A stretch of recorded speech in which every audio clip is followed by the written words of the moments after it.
Now we need to round the numbers below to the nearest 10. So first we have 42. Because we're rounding to the nearest 10, what we need to do is circle our tens digit and then we underline the digit to the right.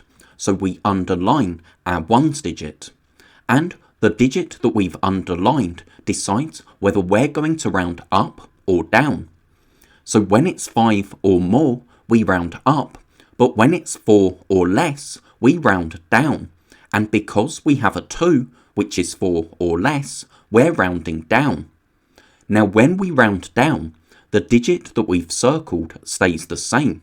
So this 4 is going to stay a 4. And digits to the right turn into zeros.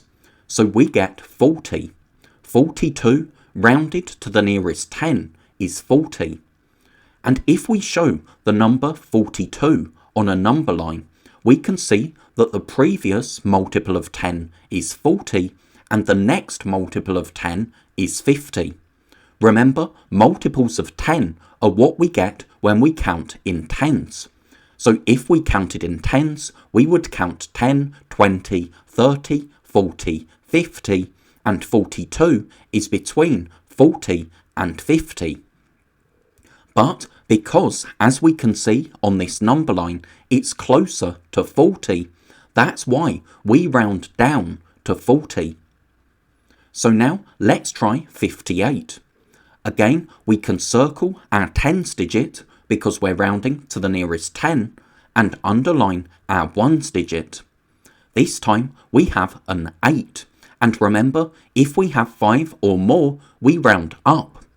Now when we round up, the digit that we've circled increases by 1.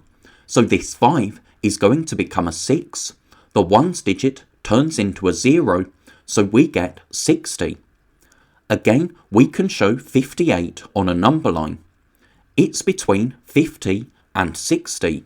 So if we counted in tens, we would count 10, 20, 30, 40, 50, and then 60, and 58 is between those multiples of 10. But because it's closer to 60, that's why we round up. So that's why looking at our ones digit decides whether we're rounding up or down. Now 28, we circle our tens and underline our ones because we're rounding to the nearest 10. We have another 8 as our ones digit, so we need to round up because if we have 5 or more, we round up. So the digit that we've circled, our tens digit, increases by 1, so this 2 becomes a 3, and the ones digit turns into a 0, so we get 30. And again, on a number line, we can see that 28 is between 20 and 30, but because it's closer to 30 than it is to 20, that's why we round up. Now 81, so we circle our tens and underline our ones. We have a 1, and remember, if it's 4 or less, we round down. That means our tens digit stays the same, and the ones digit always turns into a 0, so we get 80. And on a number line, we can see that 81 is closer to 80 than it is to 90. Now 35, so we circle our tens and underline our ones. Now, because when we have 5 or more, we round up, this 3 is going to become a 4, so we get 40. Now 35 is between 30 and 40, and 35 is exactly halfway between those multiples of 10, so it's right in the middle.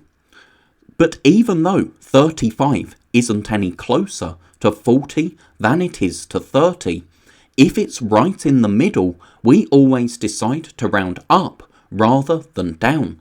So that's why if the ones digit is a 5 or more, we still round up. So for 85, we can circle our tens and underline our ones, and again we need to remember that if it's 5 or more, we round up. So the 8 becomes a 9, the ones digit turns into 0, so we get 90.